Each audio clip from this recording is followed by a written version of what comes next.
Hello welcome back to Esperance academy.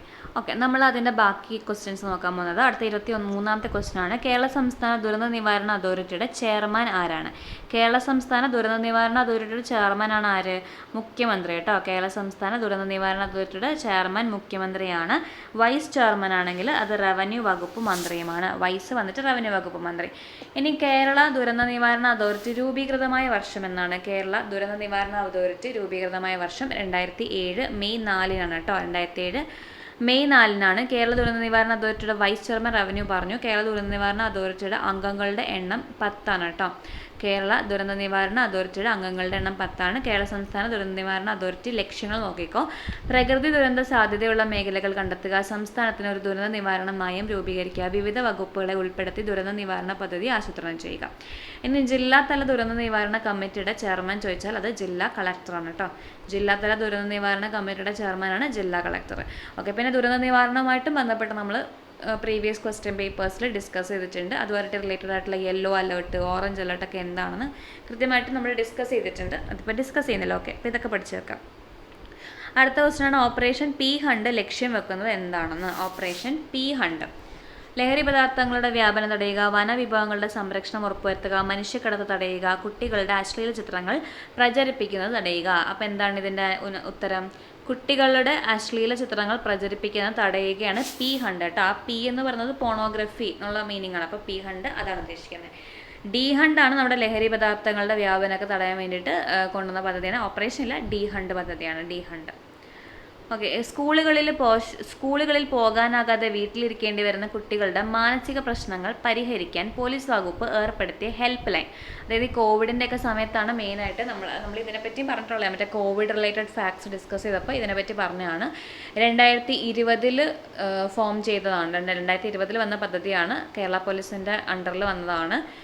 അതായത് സ്കൂളിലൊന്നും പോകാൻ പറ്റാതെ വന്ന് കുട്ടികൾ വീട്ടിലിരുന്നിട്ട് അവർക്കൊരു മാനസിക സംഘർഷമൊക്കെ ഉണ്ടല്ലോ. അപ്പോൾ അത് ദൂരീകരിക്കാനുള്ള പദ്ധതിയാണ് ഏത്? ചിരിയാണ് കേട്ടോ. ചിരിയാണ്. ജനമൈത്രി സുരക്ഷാ പദ്ധതിയുടെ ഭാഗമായിട്ട് ദുർബല വിഭാഗത്തിൽപ്പെട്ട കുട്ടികൾക്ക് വീടിനകത്തും പുറത്തും സുരക്ഷിതമായ ജീവിതം ഉറപ്പാക്കുന്നതിനുള്ള കേരള പോലീസിൻ്റെ വേറൊരു പദ്ധതിയാണ് കവചം കേട്ടോ. കവചം. വേറൊരു കവചമുണ്ട് നമ്മുടെ കേരള സംസ്ഥാന സർക്കാരിൻ്റെ ദുരന്തവുമായിട്ട് ബന്ധപ്പെട്ട്. അതായത് കാലാവസ്ഥ ദുരന്തങ്ങളൊക്കെ ഉണ്ടായിക്കഴിഞ്ഞാൽ അതിനെതിരെയുള്ള സംരക്ഷണം കൊടുക്കുന്ന പദ്ധതി ഉണ്ട്. അതും കവചമാണ് കേട്ടോ. അത് കേരള സർക്കാരിൻ്റെയാണ്. ഇത് പോലീസിൻ്റെയാണ്. ഇനി രാത്രികാലങ്ങളിൽ വഴിയിൽ ഒറ്റപ്പെട്ടു പോകുന്ന സ്ത്രീകൾക്കും മുതിർന്ന പൗരന്മാർക്കും വേണ്ടി കേരള പോലീസ് ആരംഭിച്ച പദ്ധതിയാണ്. വേറൊരെണ്ണമാണ് നിഴൽ കേട്ടോ. നിഴൽ ഇതൊക്കെ ഇപ്പോഴും ചോദിക്കാം. അപ്പം നമ്മുടെ രാത്രികാലങ്ങളിൽ ഒറ്റപ്പെട്ടു പോയ സ്ത്രീകൾക്കും വയോജനങ്ങൾക്കുമുള്ള കേരള പോലീസിൻ്റെ പദ്ധതിയാണ് നിഴലാണ്. അത് നിഴലാണ്. ഓക്കെ, അടുത്ത കണ്ണിലെ ലെൻസ് അതാര്യമാകുന്നതിനെ തുടർന്ന് അന്ധത ഉണ്ടാകുന്ന അവസ്ഥ എന്താണ് അറിയപ്പെടുന്നത്? കണ്ണിലെ ലെൻസ് അതാര്യമാകുന്നതാണ് ഏത്? തിമിരാണ് കേട്ടോ. തിമിരമാണ്. നിശാന്തത എന്താണ്? നിശാന്തത അത് വൈറ്റമിൻ എയുടെ അഭാവം മൂലമാണ് നിശാന്തത ഉണ്ടാകുന്നത്, അല്ലെങ്കിൽ റെറ്റിനാളിൻ്റെ അഭാവം മൂലം. ഇനി ഗ്ലോക്കോമയാണെങ്കിലോ അത് മർദ്ദം, കണ്ണിൽ ഉണ്ടാകുന്ന മർദ്ദമാണ്. എപ്പോഴാണ് ആ മർദ്ദം ഉണ്ടാകുന്നത്? നമ്മുടെ അക്വസ് ദ്രവം, അക്വസ് ലിക്വിഡ് ഉണ്ടല്ലോ, അക്വസ് ദ്രവം. ഈ അക്വസ് ദ്രവം എന്ന് പറഞ്ഞാൽ രക്തത്തിൽ നിന്നും ഉണ്ടായി രക്തത്തിലേക്ക് തന്നെ ആഗിരണം ചെയ്തു പോകുന്ന ഒരു ദ്രവമാണ്. അപ്പോൾ ഈ ദ്രവത്തിൻ്റെ പുനരാകിരണം നടക്കാതെ വരുമ്പോൾ ഇതിങ്ങനെ കണ്ണിൽ തന്നെ ഇരിക്കും. കണ്ണിൽ തന്നെ ഇരുന്നിട്ട് അവിടെ ആ ഒരു അതിൻ്റെ ഇത് കൂടുമ്പോൾ ഒരു പ്രഷർ ഉണ്ടാവും, ഒരു മർദ്ദം ഉണ്ടാവും. അങ്ങനെയാണ് നമുക്ക് ഗ്ലോക്കോമ ഉണ്ടാകുന്നത്. നമ്മുടെ പതുക്കെ ഇങ്ങനെ അന്ധതയിലേക്ക് പോകുന്ന ഒരു അസുഖമാണ് ഈ ഗ്ലോക്കോമ എന്ന് പറയുന്നത്. എന്തൊരു അന്ധത, എന്തോ അപഹാരിയോ അങ്ങനെ എന്തോ അറിയപ്പെടും ഈ ഗ്ലോക്കോമേനെ. പിന്നെ സെറോഫ്താൽമിയ എന്ന് പറയുന്നത് കോർണിയ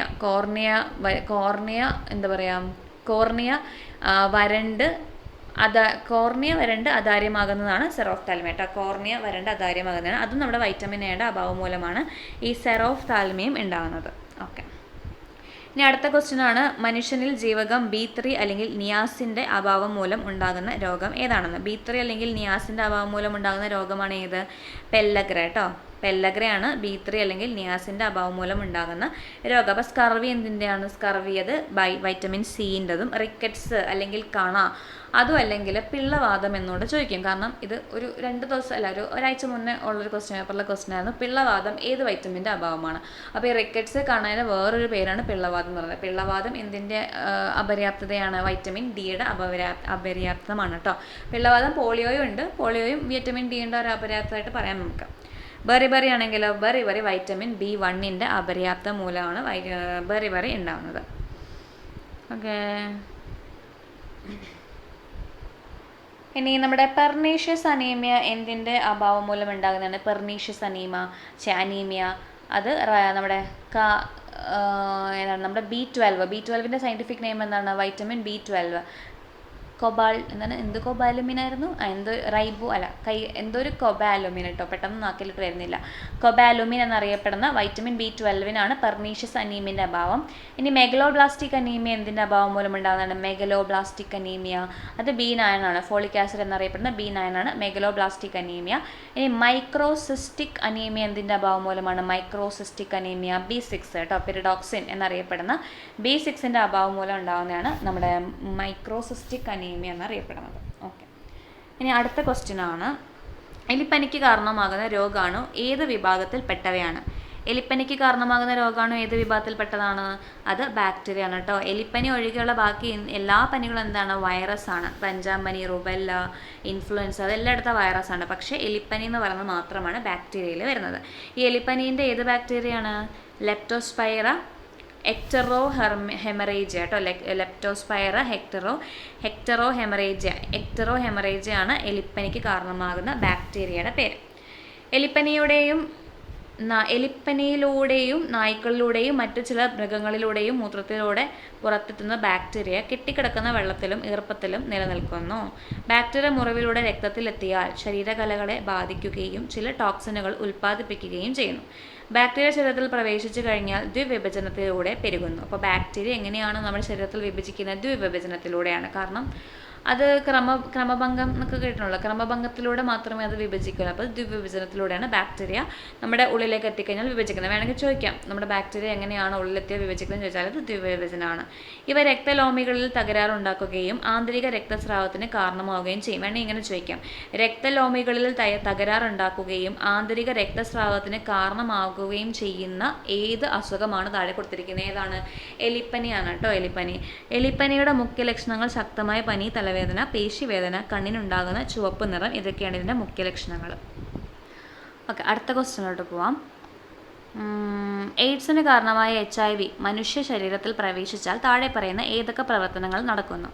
ലിംഫോസൈറ്റുകളുടെ എണ്ണം ഗണ്യമായി കൂടുന്നു, രോഗപ്രതിരോധ ശേഷി കൂടുന്നു, ലിംഫോസൈറ്റുകളുടെ എണ്ണം ഗണ്യമായി കുറയുന്നു. ഏതൊക്കെയാണ്? 2ഉം 4 കേട്ടോ. 2ഉം 4ഉം ആണ് ആൻസർ. അതായത് രോഗപ്രതിരോധ ശേഷി എന്തായാലും കുറയുമെന്ന് അറിയാം. രോഗപ്രതിരോധ ശേഷി കുറയുന്നത് എന്തുകൊണ്ടാണ്? ലിംഫോസൈറ്റുകളുടെ എണ്ണം ഗണ്യമായി കുറയുന്നതുകൊണ്ടാണ്. കാരണം ലിംഫോസൈറ്റുകളുടെ ഒരു ധർമ്മമാണ് എന്ത്? രോഗപ്രതിരോധ ശേഷി അല്ലെങ്കിൽ ഇമ്മ്യൂണിറ്റി ഉണ്ടാക്കുക എന്നുള്ളത്. അപ്പോൾ ഈ 2 അതിൻ്റെ ഓപ്ഷൻ കേട്ടോ.